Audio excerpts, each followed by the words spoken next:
+2 class मैं थोनों कहा सी बेटा कि मैं थोनों अपना बिजनेस स्टडी का टॉपिक नाल शुरू कराऊंगी। अज मैं थोनों चैप्टर नंबर 2 वैसे मैं जिवें बुक्स दी मैनू कुछ गर्ल्स ने मैसेज भेजे सीगे। आई विल प्रैफर यू कि तुसी बिजनेस स्टडी की बुक जी हैगी है वो शर्मा पब्लिकेशन की लियो, क्योंकि वो बुक ईजी है और वो शॉर्ट क्वेश्चन वगैरह वधिया बनाए हुए हैं। अकाउंट्स की कल्याणी की, ठीक है। तो इकनॉमिक्स हजे तुसी वेट करो, क्योंकि इकनॉमिक्स का सिलेबस चेंज होया बेटा, तो चेंज होने करके मेरे को सिलेबस का सारा पे। अगर अपने को बुक नहीं आती हैगी है तो आप अलग अलग किताबों चो फोटो स्टेट करा के बाइंड करा के एक अपनी बुक बना लाँगे। पर जे आ जाती है 10-15 दिन के विच, फिर आप कल्याणी और TR जैन इन्हों दोनों चो कोई एक बुक देखांगे। पहले मैं देखूँगी भी दोनों चो किहड़ी लैनी है। तुसीं अपने आप काली ना करियो, क्योंकि इकनॉमिक्स चैप्टर अपने चल रहे हैं। जिहड़ा चैप्टर मैं कराऊँगी तो PDF मैं तुहानूं भेजूँगी, ठीक है। फिलहाल बिजनेस स्टडी का मैं तुहानूं चैप्टर नंबर 2 शर्मा पब्लिकेशन जो मैं ये तुहानूं PDF भेजा सी कल, यदा मैं तुहानूं चैप्टर शुरू करवा रही हूँ फंक्शन ऑफ मैनेजमेंट, ठीक है। बिजनेस स्टडी इकनॉमिक्स वांग नहीं है कि तुसी 1 to 1 लिखना है, तुसी ये अपना लिख सकते हो, यू नो इट वेल, है ना। बहुत ईजी चैप्टर मैं तुहानूं शुरू करवाया। It is function of management. Management की है? Management is an art of getting things done from other. Management एक कला है जिहदे नाल आपां दूजियां तो काम लै सकते हैं। मैनेजमेंट की है बेटा? एक आर्ट है, एक कला है जिहदे नाल आपां दूसरे तो काम लै सकते, क्योंकि मैनेजर ने आप नहीं काम करना, उन्हें दूजे नूं कहना है भी मैनूं काम करके दे। जिहड़ा बंदा चंगा काम लै सकदा है मतलब वो एक चंगा मैनेजर है, ठीक है। इस चैप्टर के विच आपां ने मैनेजमेंट के अलग अलग function, planning, organising, staffing, leadership, controlling, ये सारे फंक्शनस आपां ने करने हैं। लेकिन उस तो पहला सानूं ये पता होना चाहिए है कि फंक्शन ऑफ मैनेजमेंट का मीनिंग की है। मैं स्ट्रिक्टली जो तुहानूं PDF भेजिया उहदे अकॉर्डिंग करा रही हैं। इस तो इलावा मैं इहदी पिक भी तुहानूं भेजती है। जिहड़े बच्चों ने चैप्टर नहीं लिखिया वो बच्चे इसनूं एक बारी देख लैण भी हाँ ये साडा लैक्चर सीगा, इसनूं नोट कर लैण। अगर किसी ने चैप्टर नहीं नोट करिया, जिमें जिमें मैं तुहानूं पढ़ाऊँगी नाल दी नाल तुसीं जो नोट करिया होया अपनी कॉपी दे विच या जिहड़ा तुहानूं PDF भेजिया ये वीडियो सुन के नाल दी नाल उसनूं पढ़ लिओ। जिन्हां ने वो सारा PDF नोट कर लिया पूरा चैप्टर बहुत अच्छी गल है, उन्हां लई होर ज़्यादा सौखा हो जाऊगा। पूरे का पूरा नाल दी नाल मेरी वीडियो सुनी जाओ, नाल दी नाल तुसीं अपनी कॉपी खोल के उसनूं पढ़ी जाओ, ठीक है। मैनेजमेंट फंक्शन ऑफ मैनेजमेंट का मीनिंग की है? देखो इट इंप्लाइज कि मैनेजमेंट फंक्शन किसनूं दसदे हैं? All the activities undertaken by management to attain predetermined goal. पहला तो सोचे हुए उद्देश्यों को पूरा करने वास्ते ਜਿਹੜੀਆਂ एक्टिविटीज एक मैनेजर करता है उन्होंने आपां function of management. Function of management की है? फंक्शन ऑफ मैनेजमेंट वो सारियां एक्टिविटीज है ਜਿਹੜੀਆਂ एक मैनेजर अपनी ऑर्गेनाइजेशन के पहला तो सोचे हुए उद्देश्यों को प्राप्त करने वास्ते करता है। की उद्देश्य होंगे एक मैनेजर के, एक फर्म के? Maximisation of profit. एक फर्म की चाहती है? प्रॉफिट को मैक्सिमाइज करना। दैट इज वाई प्रॉफिट को मैक्सिमाइज करने वास्ते जेडे पहला तो सोचे हुए ऑब्जेक्ट्स हैं उन्होंने अटेन करने वास्ते जेडे काम एक मैनेजमेंट करती है उसको फंक्शन ऑफ मैनेजमेंट कहा जाता है। उस तो बाद है करैक्टरिस्टिक्स की है function of management functions the. Management जेडे जेडे काम करती है, मैं तुहानूं दस्सिया कि मैनेजमेंट ऑर्गेनाइजिंग करती है, प्लैनिंग करती है, कोआर्डिनेशन करती है, कंट्रोलिंग करती है ना, सारे फंक्शन मैं तुहानूं दस्से। इन्हां फंक्शनस की विशेषता है बेटा, ठीक है। पहली विशेषता हैगी है कि ये सारे फंक्शन इंटर रिलेटेड है, एक दूसरे नाल जुड़े हुए हैं।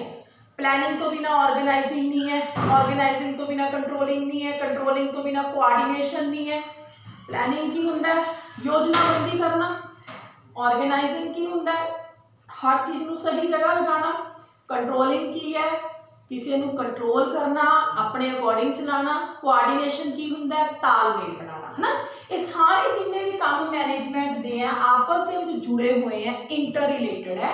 ये पहला करैक्टरिस्टिक्स हो गया मैनेजमेंट फंक्शन का। दूसरा नन कैन बी इग्नोर्ड। किसी भी काम को आप इग्नोर नहीं कर सकते। मैनेजमेंट जेडे भी काम करती है हर काम इंपॉर्टेंट है, आप मैनेजमेंट के कामों को इग्नोर नहीं कर सकते। तीसरा परफॉर्मड इन ए सीक्वेंस, इन्हां सारे कामां नूं सीक्वेंस दे विच परफॉर्म करिया जाता है। जिवें अगर आपां जिवें तुहाडे घर दे विच मान लो कोई फंक्शन है, ठीक है, तुसीं उस फंक्शन दे विच बरातियां दा स्वागत पहलां कर लिया या रोटी उन्हां नूं पहलां खवाती, फिर तुसीं उन्हां दा स्वागत कर रहे हैं, फिर तुसीं प्लैनिंग कर रहे हैं भी ये फंक्शन किवें करना, गलत हो जाऊगा ना। पहला प्लैनिंग करी जाती है फंक्शन किवें करना है, फिर आपां सारी बरात का स्वागत करते हैं, फिर आपां उन्हां नूं खाना खवाते हैं, एक सीक्वेंस सारा कुछ करते हैं। इस तरह जिहड़े मैनेजमेंट के फंक्शन है बेटा वो भी एक सीक्वेंस होंदे हैं 1 2 3 4, ऐसा नहीं है कि थर्ड वाले नूं पहले नंबर पर कर लिया, पहले वाले नूं पंजवें नंबर पर कर लिया। इन्हां सारे फंक्शंस नूं we have to perform in a sequence, that is why the third characteristics is performed in a sequence. ठीक है, अगला परफॉर्म साइमल्टेनियसली, ये जिन्ने भी फंक्शन है साइमल्टेनियसली का मतलब होता है इक्को समय परफॉर्म करे जाते हैं, इक्को समय परफॉर्म करे जाते हैं। जिवें तुहानूं ही आपां फंक्शन वाली एग्जाम्पल लैंदे हैं, अपने घर दे विच अगर कोई वैडिंग सैरेमनी है तो उहदे विच सारे फंक्शन पहले दिन जी आ प्रोग्राम है, फिर आ प्रोग्राम है, आ प्रोग्राम है, बरात आ गई नाल दी नाल जिहड़ा है फेरे शुरू हो गए, नाल दी नाल खाण दा अरेंजमेंट सारा इकट्ठा हो रहा ना।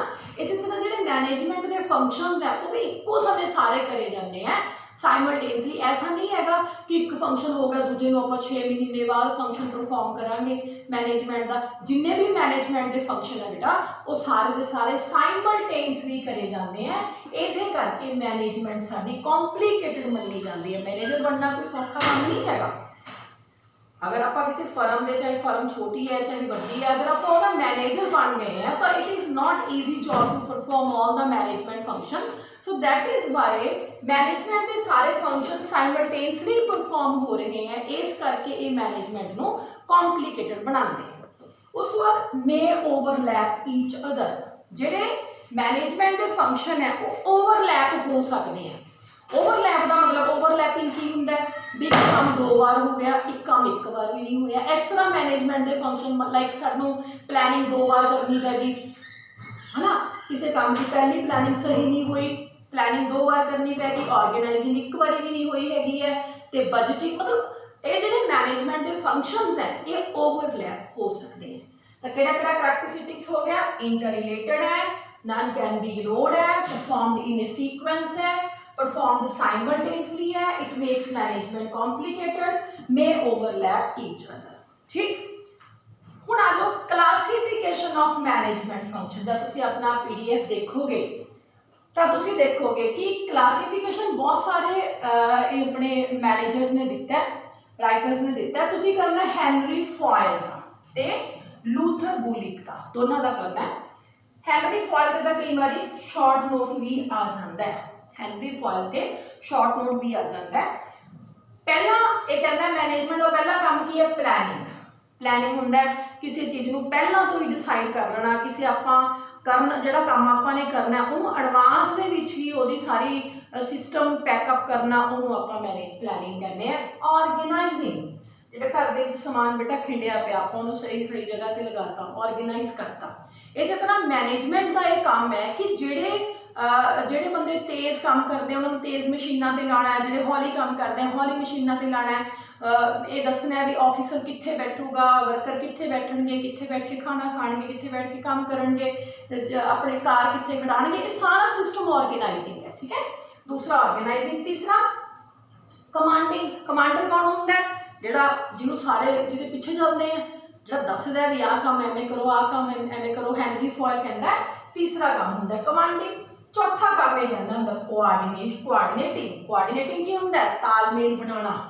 ये वास्ते ऑर्गेनाइजेशन दे विच इंटरकॉम सिस्टम लगाए जाते हैं कि अगर एक डिपार्टमेंट ने दूसरे डिपार्टमेंट नाल कोई गल करनी हैगी है तो वो इंटरकॉम कर सकन। ऐसा ना हो कि उन्होंने कोआर्डिनेशन नहीं है, जिवें प्रोडक्शन डिपार्टमेंट ने चीज़ बनाती, सेल डिपार्टमेंट ने पुरानियां ही नहीं बेचियां, उन्होंने तालमेल होगा जी मेरा पुराना समान नहीं अजे भी क्या अगला समान ना बनाए तुसीं। इस तरह का तालमेल होना बहुत जरूरी है, उन्होंने कोआर्डिनेटिंग कहा जाता है। तो लास्ट है कंट्रोलिंग। कंट्रोलिंग होंदा है कंट्रोल करना, सारे सिस्टम को अपने हाथ दे विच रखना। तो ये 5 काम मैनेजमेंट करती है हैनरी फॉयल के accordingly, planning, organizing, commanding, coordinating and controlling. किहदे अकॉर्डिंग, हैनरी फॉयल के अकॉर्डिंग। अगे लूथर बुलिक। लूथर बुलिक ने पॉट्सक्रॉप एक नाम बनाया, पॉट्सक्रॉप। कई बार शॉर्ट नोट पै जाता, what is the meaning of पॉट्सक्रॉप।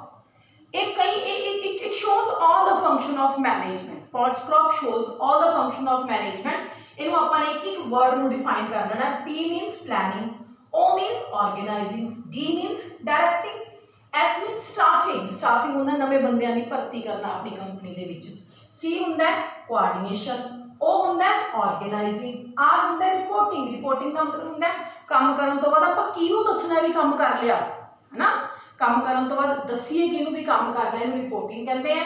ਤੇ B ਹੁੰਦਾ ਬਜਟਿੰਗ, ਬਜਟਿੰਗ ਹੁੰਦਾ ਪੈਸੇ ਦਾ ਸਾਰਾ ਹਿਸਾਬ ਕਿਤਾਬ ਲਾਉਣਾ। ਮਤਲਬ Pottscroft means planning, organizing, directing, staffing, coordinating, organizing and reporting and budgeting। दो O है, पहले वाले O का मतलब organizing है ते Pottscroft ते दूसरे वाले O का मतलब इन्होंने coordinating लिया हुआ है। The first is planning, then organizing, then directing, then staffing, then coordination, then reporting। मतलब coordination आ जेड़ा CO है ना, एक coordination को ही दिखा रहा है, CO coordination, CO coordination को दिखा रहा है। R means reporting, B means budgeting। ठीक है जी। तो ये लूथर बुलिक और हेनरी फॉयल तुसी करना है। इस तो बाद मेन टॉपिक थोड़ा आ गया, that is long question, that is very very very important question for your final exam. What are the main functions and element of management. बड़े सौखे जे काम है मैनेजमेंट दे जेडे करदी है, काफी सारे तुहानू दस भी दिते हैं। ਇਹਦੇ ਵਿੱਚ ਸਭ ਤੋਂ ਪਹਿਲਾ ਕੰਮ ਜਿਹੜਾ ਮੈਂ ਤੁਹਾਨੂੰ ਸਮਝਾਉਣ ਲੱਗੀ दैट इज प्लानिंग। प्लानिंग पहला काम ਜਿਹੜਾ मैनेजमेंट करदी है। प्लानिंग की है बच्चे? प्लानिंग ਹੁੰਦਾ है thinking in advance, what to do, how to do, when to do. पहला सोचना, पहले ही सोचण लग जाना कि कदों करना है, किवें करना ਆਪਾਂ ने काम और किदे ਲਈ करना है काम। अगर आप चीज़ प्रोड्यूस कर रहे हैं, वो चीज़ किदे ਲਈ पैदा कर रहे हैं, ठीक है, कदों पैदा करनी है, क्यों पैदा करनी है। जो आप इस तरह कुछ एडवांस के सोचिए उन्होंने आप प्लानिंग कहते हैं। जिवें इन्होंने प्लानिंग का मीनिंग की लिखा है, planning is determination in advance, पहला तो ही कुछ तैयार हो जाना of a line of action by which certain results are attained. आप पहला तो कुछ तैयारी कर लीए अपने रिजल्ट को प्राप्त करने वास्ते। जिवें हुण तुहाडा +2 का बोर्ड है तो तुसीं पहला तो ही तैयारी कर लो, अज तो ही अगर तुसीं पढ़ते हैं then you can get good marks. If you have not plan, if you have not planning properly, तुसीं सोचा मैं तो 2 महीने पहला पढ़ लूँगी जी, लॉकडाउन चल रहा पता नहीं पेपर होने ने, ऐसा नहीं होना हैगा। ईवन कि 8th की +2 वाले बच्चे जिहड़े हैगे उन्होंने पेपर सरकार कहती असीं लवांगे किसी ना किसी तरीके दे नाल। जब तुसीं किसी पर्टिकुलर टारगेट को अचीव करना है, तुसीं इन्ने % लेना चाहते हो, अज तो ही अगर उसकी तैयारी करके चलते हैं, ये प्लानिंग है। ठीक है। प्लानिंग की डेफिनेशन जी मैं आप थोड़ा पढ़ी है, determination in advance of a line of action by which certain results are attend. ये प्लानिंग की डेफिनेशन की है, हार्ट की डेफिनेशन है। तो ये किहड़े-किहड़े करैक्टरिस्टिक्स हैं प्लानिंग के? पहला है बेटा प्लानिंग जी है प्राइमरी एक्टिविटी है, प्लानिंग एडवांस करनी पैंदी है। तुसीं अगर एंड जाके प्लानिंग करोगे तो थोड़ा काम पूरा नहीं होएगा। You have to do the planning in advance. दूसरा एक कंटीन्यूअस प्रोसैस है, लगातार प्लानिंग करनी पैंदी है। अगर तुसीं अज के दिन में प्लान कर लिया, कल को नहीं करिया तो अज की प्लानिंग भी जीरो है। लगातार तुहानूं प्लानिंग नाल चलना पैंदा है। Short term long term planning हुंदी है। प्लानिंग थोड़े समय लिए भी हो सकती है, लंबे समय लिए भी हो सकती है। At all level, her level के विच मैनेजमेंट के बेटा 3 लैवल होंगे, टॉप लैवल, मिडल लैवल ते लोअर लैवल। टॉप लैवल आ जाते हैं मैनेजिंग डायरैक्टर, मिडल लैवल आ जाते हैं हैड, सुपर अपने लोअर लैवल आने सुपरवाइजर। ठीक है। तो तीनों लैवल के विच, हर लैवल के विच सानूं मैनेजमेंट लिए प्लानिंग चाहिए है।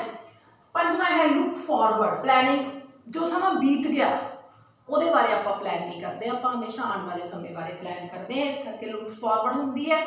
तो लास्ट एक इंटैलेक्चुअल एक्सरसाइज है, मतलब ये बहुत सारे काम जुड़े हुए हैं, बाकी सारे अगले काम ये जुड़े हुए हैं, इस करके एक इंटैलेक्चुअल एक्सरसाइज है। तो planning is a primary function, planning is a continuous function, it is short term and long term, it is necessary at all level, it looks forward, it is intellectual exercise। ये पहला function है जेड़ा planning management वालों कराया जाता है। तो अगला जो फंक्शन ऑर्गेनाइजेशन है ये फिर आप नेक्स्ट लेक्चर के करांगे। Okay, thank you.